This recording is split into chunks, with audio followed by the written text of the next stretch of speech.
Afternoon girls. ये video मैं upload कर रही हूँ केमिस्ट्री पार्ट 1 एमएनएस के लिए। आपका 11 सितंबर को पेपर है, तो आई होप आप लोग की प्रिपरेशन हो चुकी होगी कंप्लीट एंड आपको सिर्फ अभी क्वेश्चंस चाहिए होंगे रिवीजन के लिए।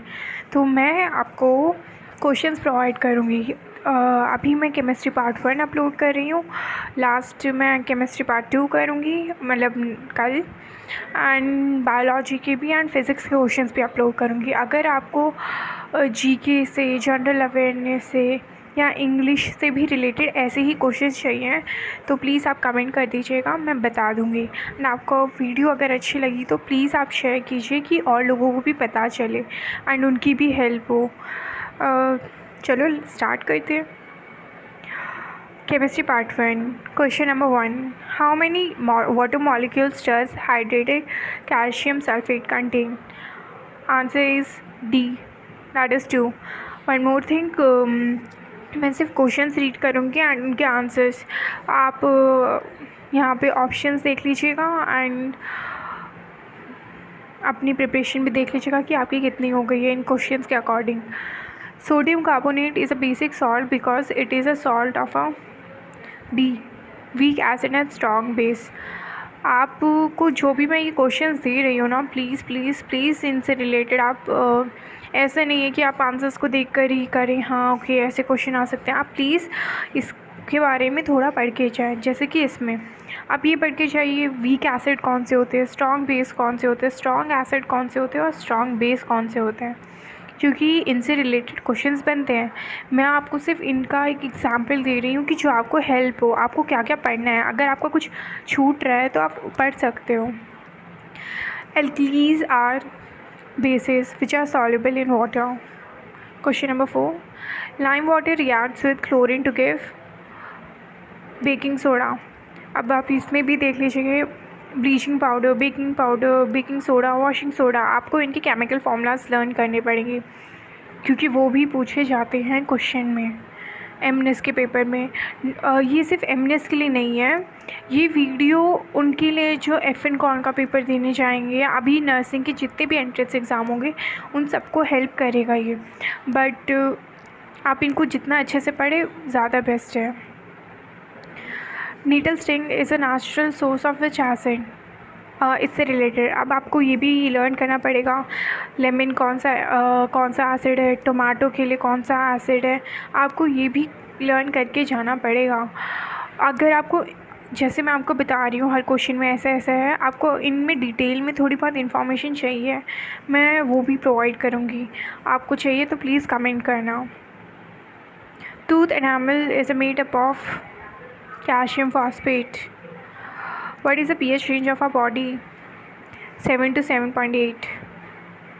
Rain is called acid rain when its pH is below 5.6. Okay, हम रेन को एसिड रेन क्यों बोलते हैं? पढ़कर जाइए कौन से मॉलिक्यूल्स होते हैं या एलिमेंट्स होते हैं जिनकी वजह से रेन एसिड रेन में कन्वर्ट होती है, वो पढ़कर जाइए। Sodium hydroxide is a strong base, जो मैंने आपको बोला था पहले भी कि ये पढ़कर जाइए कि कौन से स्ट्रॉन्ग एसिड है, स्ट्रॉन्ग बेस है।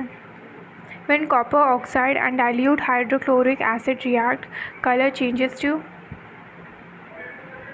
Bluish green. Sodium hydroxide is used in manufacture of soap. हाँ, क्वेश्चन नंबर 11 इनसे रिलेटेड भी आप पढ़कर जाइए। सोप में क्या यूज़ होता है, जैसे cleansing agent, as an anti acid, ये भी पढ़ के जाइए आप। Question number 12. Sodium hydroxide turns phenolphthalein solution. कौन सा कलर आता है जब चेंज होता है तो हम फिनोफ्लिन सॉल्यूशन डालते हैं सोडियम हाइड्रोक्साइड में, पिंक। हम जब 11-12 में थे हमने केमिस्ट्री प्रैक्टिकल्स में एक्सपेरिमेंट किए हैं, तो आपको इनका नॉलेज होना चाहिए। Chemical formula of washing soda, मैंने जो आपको पहले बोला था, देख लीजिए आप। The most evident metal in earth crust is b aluminium. अच्छा, ये जो क्वेश्चन नंबर 13 है, जो केमिकल फार्मूला, आप केमिकल फार्मूला एलम का भी पक्का याद करके जाइएगा।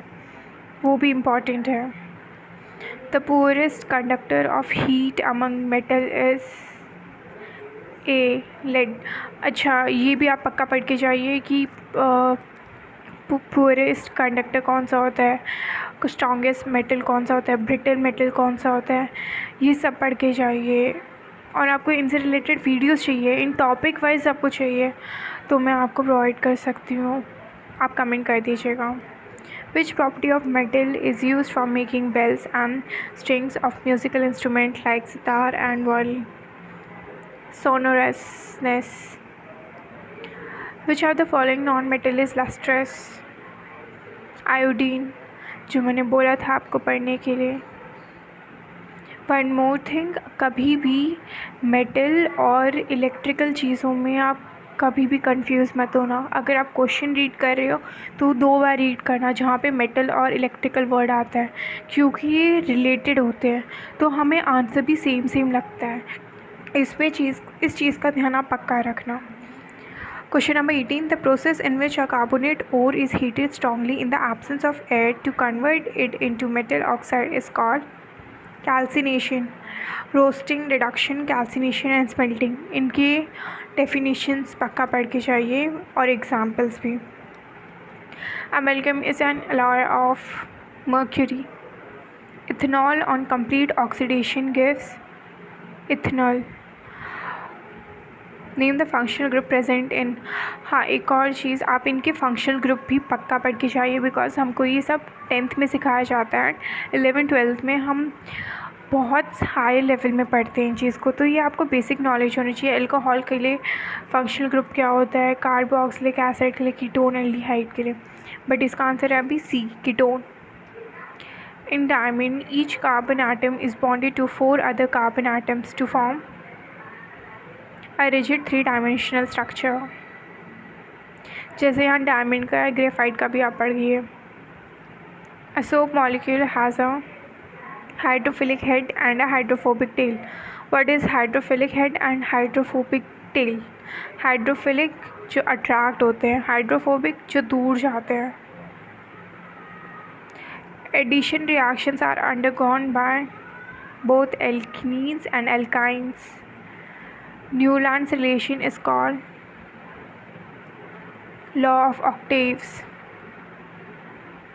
Up to which element the law of octave was found applicable? Cobalt. I hope आपको मेरी वीडियो अच्छी लगी हो, एंड अच्छी लगी है तो प्लीज़ कमेंट करना कि मुझे भी पता चले आपको अच्छी लगी या नहीं। अगर कुछ भी है मुझे ऐड करना चाहिए आप बताइए, मैं अपनी नेक्स्ट वीडियो में ऐड करूँगी। एंड आपको एक्सप्लेनेशन चाहिए, मैं एक्सप्लेनेशन भी दूँगी। मैं केमिस्ट्री पार्ट 2 कल अपलोड करूँगी। So thank you and all the best for your exam.